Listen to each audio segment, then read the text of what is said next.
Hey friends, it's Allison here, jumping in real quick before you get into all the juicy details of today's episode. Did you know there is just one more week left to our 200th episode giveaway where you have the chance to win a full ride scholarship to the Better Belly Blueprint? This is the way to heal your gut so that you can poop daily, ditch acid reflux, and balance your hormones even when nothing else has worked. Here's how you can enter. Leave a rating and review on the Better Belly podcast on Apple Podcast or Spotify between now and May 29th. Take a screenshot of that rating and review, then go to betterbellytherapies.com/giveaway and fill out our 200th episode giveaway form. You will automatically receive an email with a code for $200 off the Better Belly Blueprint, which you're going to get as soon as you send in that form. And then a full scholarship winner is going to be announced on May 30th and messaged by email. If you win, you're going to win a full scholarship to the Better Belly Blueprint. And if you don't win, you can still get $200 off, which is 20% off of the Better Belly Blueprint if you join by May 31st at midnight. So go ahead and leave a rating and review. Get that giveaway form filled out at betterbellytherapies.com/giveaway, and you can finally end your constipation, acid reflux, and PMS for good. Have you been put on an elimination diet? Are you eating a reduced number of foods, doing the low FODMAP diet, a low histamine diet, the Elemento diet for SIBO, or some other elimination diet?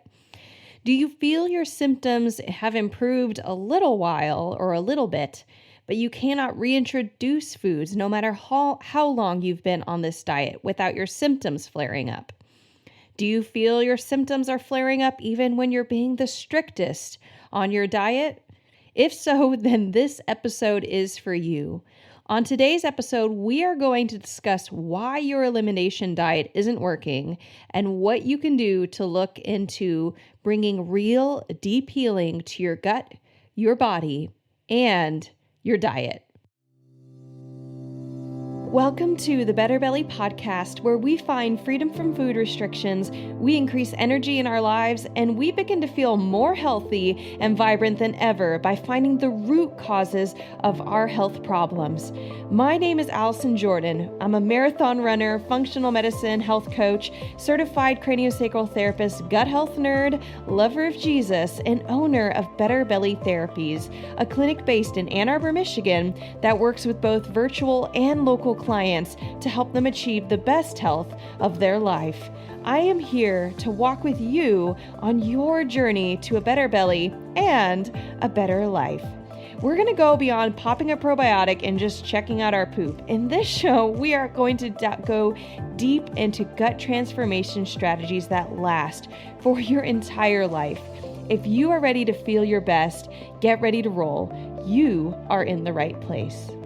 And just as a reminder, this information is not meant to diagnose, manage, or treat disease. Always consult with your own health practitioner before you make any changes to your health.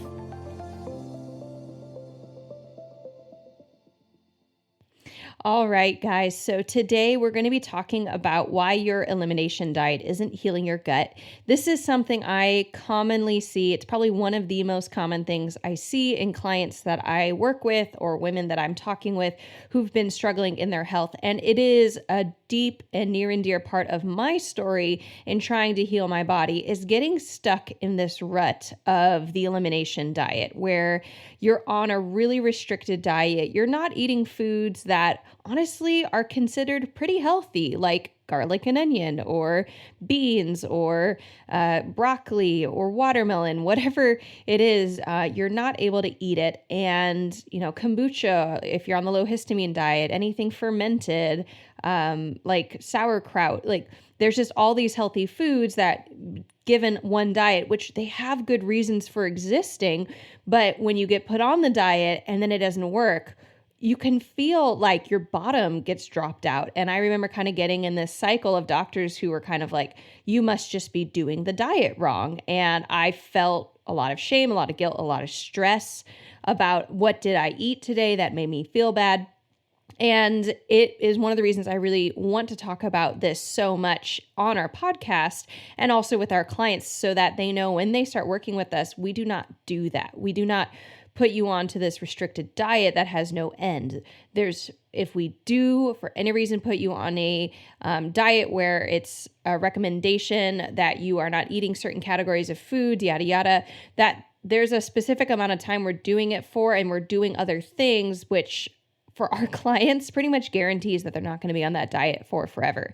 And so the reasons why people get stuck on a restricted diet or an elimination diet is threefold. And the way I like to think of it is in tiers. So it's easiest and most relevant to work with these three things in layers. So you typically wouldn't expect to work with layer 2 until you worked with layer 1. So think of it like dirt or like sediment. You want to work with the top layer first. You have to dig into the top layer first before you can get to the middle layer and before you can get to the bottom layer. And so the top layer and the reasons why, the very first thing you have to look into, address, deal with if you want your elimination diet out of your life is any active causes of inflammation. And food itself is inflammatory. So that's kind of the point. Food can be. I mean, if you're sick, you want to make sure you're not putting inflammatory foods in your body. And so that's the point of the elimination diet is, okay, food can be a source of inflammation where it's either feeding your SIBO or feeding your candida, or it's causing your histamine to, it's feeding into your histamine problem. And so, we're just going to target foods that we know will help not feed into that system. But the thing is food's not the only thing that will cause problems for these systems. And also reducing foods that have histamine, or reducing foods that feed candida or feed SIBO will not necessarily get rid of the candida or get rid of the SIBO or deal with the histamine problem. And so the number one first thing I'd say is if you've been put on an elimination diet and you've never been checked for pathogens, and that's things like C. diff, things like mold, things like parasites and H. pylori. You want really a good workup of pathogens. If you've never been checked for those, that if they're there, they're causing inflammation, and your body never gets the chance to heal, because the mentality of an elimination diet is you reduce this inflammatory process of these foods, and then you are able to, that your gut is then able to heal. Well, it's really not going to be able to heal if you only get rid of one of the problems. So you want to get rid of pathogens. You also want to get rid of any other toxic exposures that's ongoing and current. And you'll see what I mean when we get to layer 2, the difference between ongoing, current, and layer 2 of the problem. So toxic exposure can be things that are in your water. And we're not going to talk about water today in depth, but just to say, your water looks clean, but there is so much stuff in it. And a Brita filter is not kicking it, I guarantee you. And depending on where you live, you might have problems that's a bigger problem where you live. Like if you live in Colorado, most likely you have a higher problem with uranium in your water, because uranium tends to stick around in granite rock. And granite rock is all across the Rockies. And honestly, the Rockies are one of the areas in the world where there is the most uranium, which is, good if you want uranium, and bad if you don't want it, especially in your water. So there are actually water filtration systems that can help with uranium. But, if you're living in those areas and you're not using a water filter that is specific to uranium, then you're not going to get the results that you want. And that's something that I talk with my clients about, and making sure they're not living in areas where there's higher amounts of pesticides or herbicides or whatever the problems that can be. If you're in a rural area, you have different problems than if you're in an urban area. So water can be an ongoing problem. You're showering in it, you're drinking it. You are 60% water. And if you have children, especially like a baby toddler, they're 80% water. And so we've been drinking water our whole lives, and it might be particles of everything from ibuprofen, pharmaceuticals, heavy metals, cadmium, cobalt, herbicides, pesticides. There is an amazing amount of stuff that is floating around in our water, and it's just building up over time, and our body might not be getting rid of it. And especially when you are a child, if you've been exposed to, think about where you lived when you were 0, 1, 2, all the years wherever you lived up until age 10 and 12, until you hit about teens, you don't have as good of a detox system. That's why children are.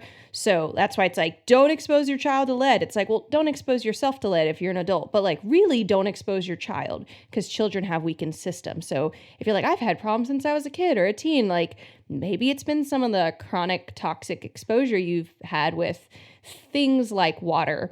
The other areas we can have toxic exposure is in our air.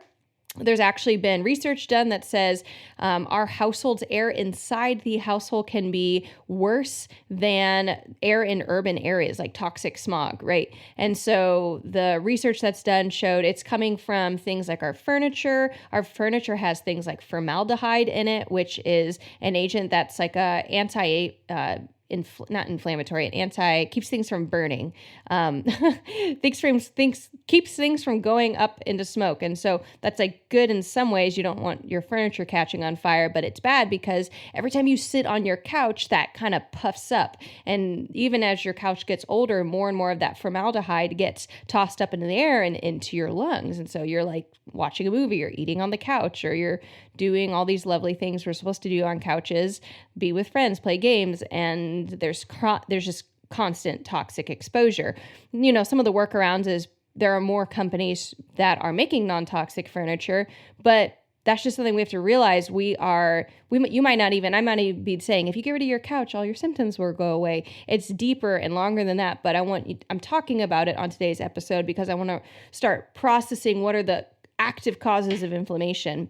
We also have any personal care products, laundry, detergent, cosmetics, lotions.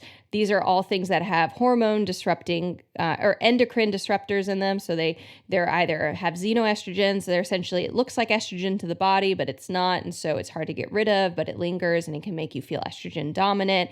And it can cause lots of PMS problems and hormone problems. And we just see why are so many women getting PCOS and getting endometriosis and it's just it's growing. And part of that, my dad's a doctor, and I used to ask him that, Daddy, why people get sick more than it seems like they used to? And he's like, well, maybe we're just more aware, we have higher standards, or people aren't dying from pneumonia, so they're getting older and we're seeing other big stuff. And that's a reality. But I'm also weighing on my hand now this thing that, as a 10-year-old, I wasn't on my dad's radar. It's not what he specializes in, but it also isn't something that was talked about in, I'm a 90s baby, in the 90s. And so it's this concept of environmental toxins is growing. Non-organic foods, they have herbicides and pesticides. It gets in the food.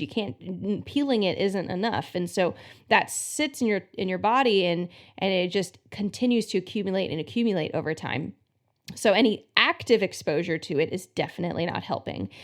Stress, so emotional, psychological, career-related, family-related, loneliness, abuse, trauma, anything that's current and ongoing, that's definitely not going to help. Just like fear and anxiety. Now, fear and anxiety, especially anxiety and depression, can also be a cause of biological imbalances. And I don't just mean that you need, not just pharmaceuticals, but if you have a gut problem, it can lead to neurotransmitter imbalances.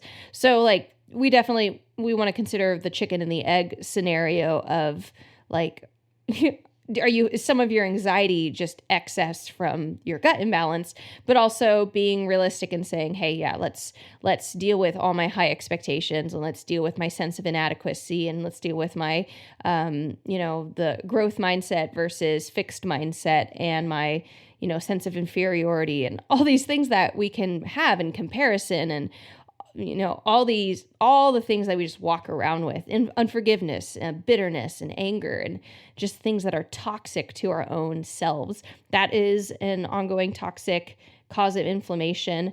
Not dealing with adrenal fatigue can be a problem. So you're you're on this elimination diet, but then your adrenals are pooped out, and your adrenals are responsible for something called DHEA. And DHEA is a hormone that actually helps us rebuild our body. It builds us back up after seasons of stress. And if that hormone isn't kicking out because our adrenal glands are exhausted, then it makes it just harder for us to heal. So we want to make sure that the adrenal glands are not being exhausted by high amounts of sugar that we're eating and if you're on an elimination diet, you're probably not eating high amounts of sugar.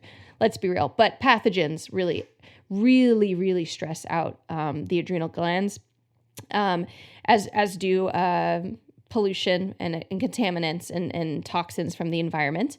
Poor digestion is actually super stressful to the body. So not having enough stomach acid, bile, or pancreatic enzymes because you're not breaking down food the way you need. Then you're not getting nutrients, so you can be well fed and poorly nourished. So you're doing your diet right, and you're literally not even digesting the food you have. I definitely have clients who say, I can see the food in my stool. That is a very common example of not breaking down food in the gut. And it's an idea of like, if it's low stomach acid, what's going on in the stomach? Are you missing zinc? We have a podcast episode on that. Like, why am I talking about zinc? Do you have H. pylori? If you're not producing bile, is there a liver congestion problem? Is your liver overburdened from toxins? Was your gallbladder removed? Do you have adhesions and restrictions around your gallbladder? Would visceral manipulation help your bile flow? Is your pancreas working? And pancreas not working, again, is usually just a cause of or a result of inflammation. So there's, again, that chicken and the egg. Well, now I have inflammation, so now my pancreas isn't working as well and all that jazz. So there's, you could see how healing could be a slow downward cycle and also could be a slow upward cycle. But if you're only doing one thing, like the elimination diet, or you're only doing a handful of things, but you're missing some key stuff like environmental toxins and pathogens, you're just not going to get the results you want. And you're going to be kind of stuck on this elimination diet. Not dealing with excess estrogen. So this is like, in particular, if you are on the pill, if you are on a copper or hormonal IUD, these are impacting your health. And, I'm not your doctor. I'm not going to, we're not saying just go off everything, the pill and copper hormonal IUD, but you should know. And that's one thing that's just not talked about. Your doctors are like, oh yeah, it's perfectly fine. It's perfectly safe. That's not true. And I'm going to spend a majority of this episode you're about to hear talking about something called copper toxicity, and being on the pill and having excess estrogen or just straight up having a copper IUD there's direct correlations to having copper toxicity, which is a next layer, and where it kind of deals and starts scratching the surface of the second layer of problems we're going to get into. But when you have excess estrogen, you stress out your liver, you're going to have all the PMS and hormonal problems. Estrogen is inherently an inflammatory kind of substance in the body, and so it creates inflammation everywhere, let alone your pelvis. And so you'll maybe notice those problems worsening when you get closer to your period or closer to ovulation. When your estrogen's the highest, you might get more headaches, more aches and pains, pelvic pain, pelvic problems, cramping, breast tenderness, fibroids, cysts, like any type of breast fibroids, like fibric tissue in the breasts, things like that. That's all from excess estrogen. And also realizing that things like phthalates and parabens, which are in our shampoos, it's in our hand soaps. I mean, not all hands, but like the toxic ones, the basic stuff you find on the shelf have parabens and phthalates in them. Those are xenoestrogens. They look like estrogen to the body. And so it's hard to get rid of them. And then it really throws off the body of how much estrogen it has in it. Then you're throwing the pill in there and the body doesn't know what is going on. And you are that's all toxic exposure, and it's causes of inflammation. Now, realizing you might be on the pill because your cycle is so just painful, traumatic, disturbing, like all these different problems, and maybe you're on the pill just for, there's actually research out there though that says, and I didn't look it up before I started this podcast episode, but a very large percentage of women are on the pill not to prevent conceiving. And so it's a pretty high number. I don't want to guess it right now, but it's true. And that is the case for many of my clients, that they're not on the pill to prevent getting pregnant. Like it might be something that is happening at the same time. Like, oh yeah, I'm, don't want to get pregnant. But a lot of people are put on it to like control the hormonal problems, which is basically the body screaming, help me, I have a problem. And instead of helping the problem, you just mask it up with the pill. And that is not okay for like healing the gut. The pill often throws off our bile production. Again, these studies are not lauded. They're not kind of thrown out there, but there are researchers, naturopathic doctors, people are trying to figure out what's going on and why is the pill why is there such a strong correlation in people going on the pill and things just getting worse, or going off the pill and things like exploding in worseness. And again, if you're not digesting food, that's not going to help. If you're not producing bile, which is what we just mentioned, like that's inherently inflammatory to the body. These whole foods hitting your digestive tract, they're not broken down the way they need to be. They hit your microbiome. They hit whatever parasite or candida. Candida is going to overgrow with food that's not already broken down. So then you're going to get gas and bloating, and you're going to get like almost like a waste smell in your gas, like sewage, because your food is rotting in your gut. It's not breaking down the way it was meant to be in the order it was meant to. And so you really want bile, you really want stomach acid, you really don't want to overfeed your candida. And that's, again, one of the things is I do know this fact that 50% of SIBO cases come back after they go through an antibiotic regimen or an herbal regimen, and that is because they're not dealing with upstream problems: motility, stomach acid, bile production, heavy metals, hormones that are throwing off liver function and liver detoxing the whole body, including pathogens. The body's just like, we can't keep ourselves healthy, and so SIBO just comes back. So that's the first layer. The first layer is active causes of inflammation. The second layer is deep-rooted and hidden toxicity. And what happens when I say hidden is, it's actually hard to see on lab tests. So when, and some of it's because like one of them is like emotional toxicity, but we know that the body will hide emotional trauma. If you read the book, the Body Keeps the Score, it is a psychologist who's been studying the effects of emotional trauma and stress and strain on the body. There's a book called Molecules of Emotion by Dr. Candace Pert, and she studied how emotions, pile up in the brain, and then they can actually overflow the blood-brain barrier if you have chronic, long-term, low-grade emotional strain. So imagine like a dripping faucet.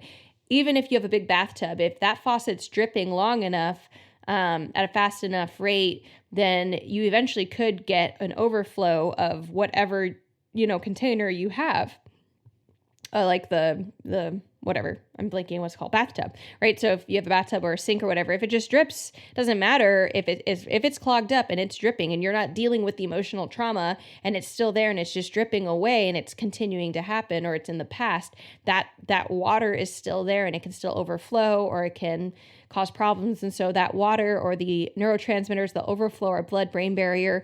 And then she found that there were peptides, these like portions of neurotransmitters of our emotions that would attach to cells in the rest of our body because they get into our blood and then they go to the liver, they go to our muscles, and then they attach there. And so there's this mind-body connection to emotions.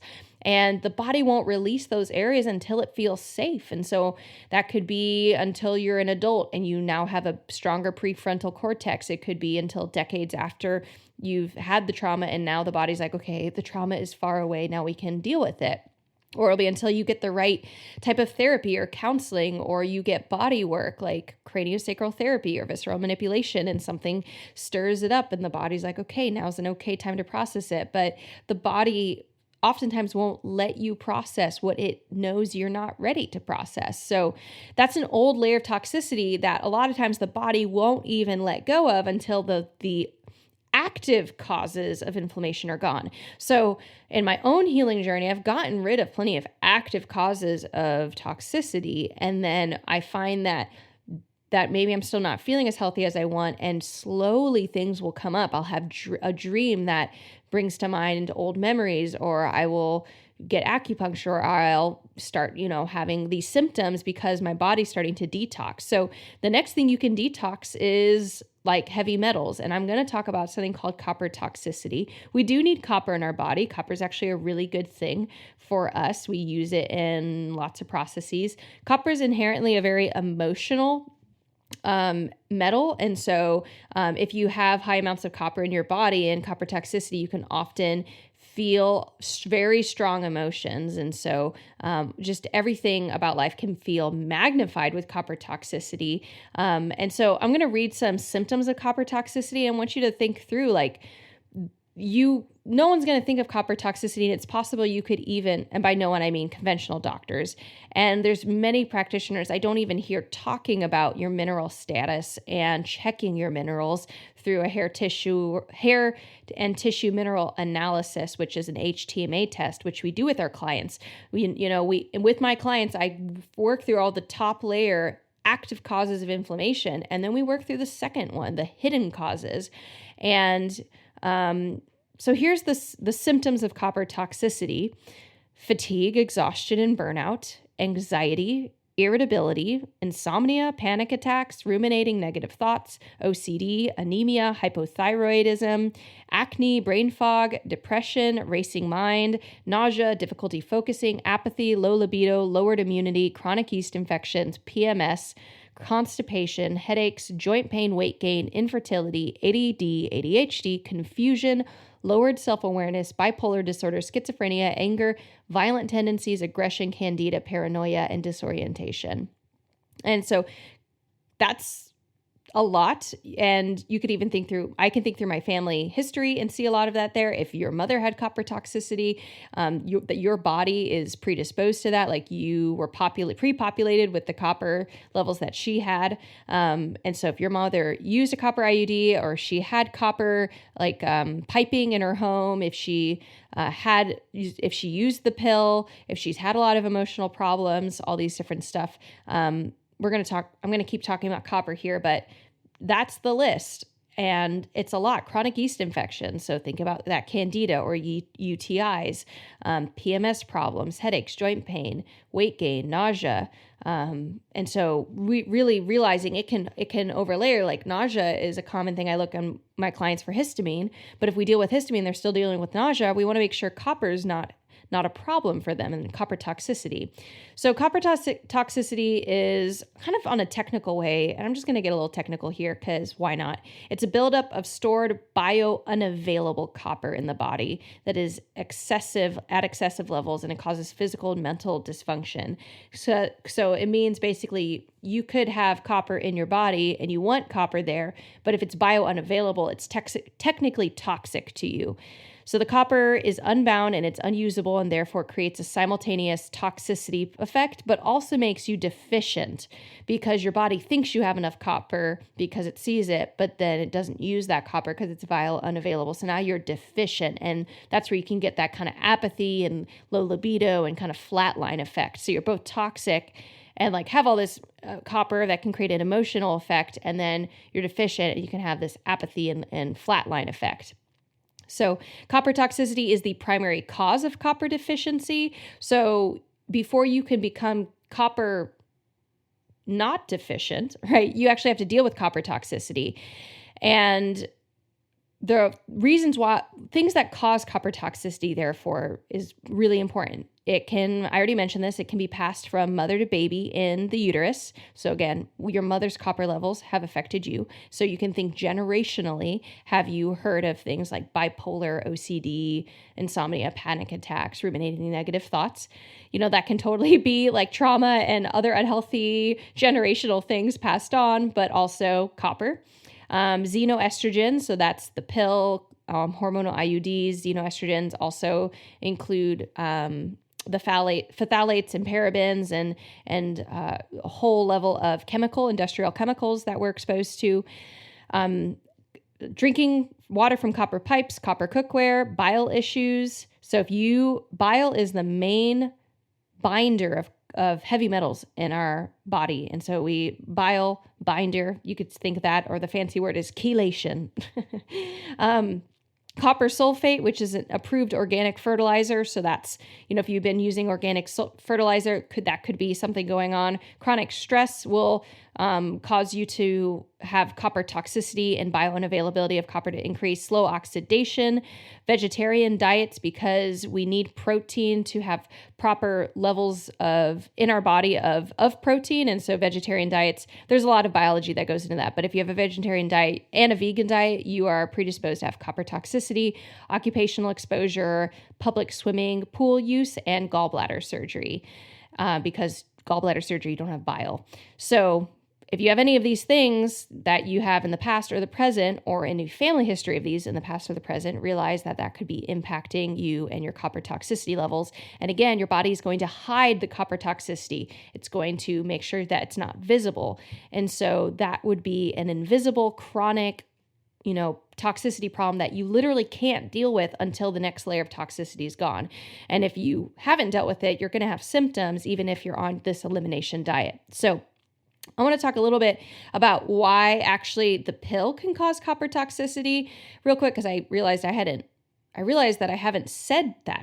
Copper IUD, you're like, oh, there's copper in it. But the pill specifically can actually, not only does it have just excess estrogen in it, but it also literally drives copper specifically. And the reason for that is estrogen enhances copper retention, even like natural estrogen. If you've never been on the pill, but you have excess estrogen because your liver's not doing so great, then you're going to have higher estrogen levels. And now you're going to be predisposed to retaining copper. And then similarly, and then in reverse, copper causes estrogen to be retained. So they have a cyclical effect, really is not great. Other things, the pill depletes gut microflora, which our gut microbiome helps us with, detox heavy metals. And then the pill also promotes yeast and candida overgrowth. The pill elevates tissue copper by depleting copper's opposites, such as zinc, B6, magnesium, vitamin C, and phosphorus. All our minerals, part of how they balance each other is by not just having less copper or eating less copper, but it's actually by having more of what is considered an antagonist mineral. So zinc, B6, magnesium, vitamin C, and phosphorus are antagonist minerals to copper. And the pill will cause those to be depleted. Lots of other things can cause those to be depleted as well, but the pill is definitely one of them. Environmental chemicals can cause copper to be raised by xenoestrogens, by a synthetic estrogen called DES. DDT and pesticides will cause copper to be held onto. Plastics that have BPA have estrogen mimicking chemicals in them, and they will leach that into food and beverages that the plastics are stored in. So like food storage, when you're buying food that has plastic around it. And that is one more reason environmental chemicals are bad for you. Going into stress a little bit and understanding why stress is impacting and actually can raise copper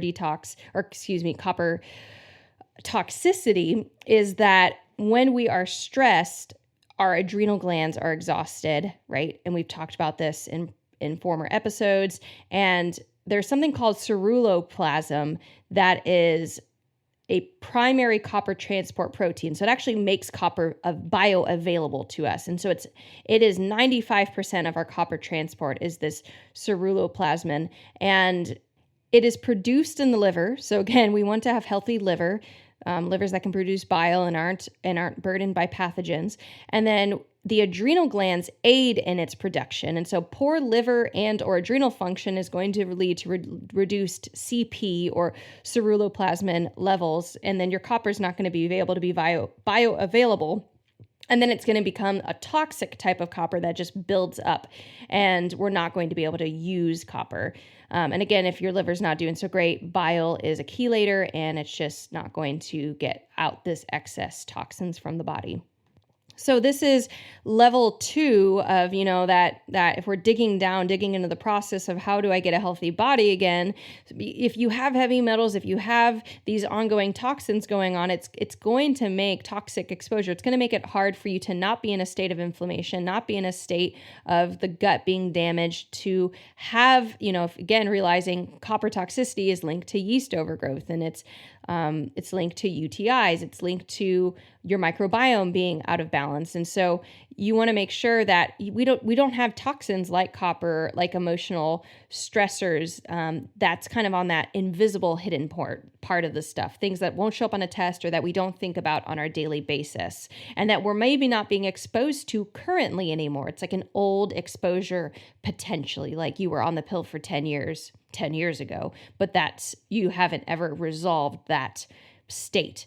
One last thing about toxins, guys, especially like heavy metals, is that there's been ongoing and increasing research. I actually pulled up some of it just to see how much there was. There was actually a lot, and I was pretty impressed and surprised that pathogens, there's reason to believe that pathogens hold toxins in the body, in the host body. And the reason for that is that environmental scientists have been studying fish in actually across the world. I found research that was connected to Austria, Nigeria, sharks in the Persian Gulf, Tehran in Iran, and Iran, or Iran, is what I heard growing up, but Iran.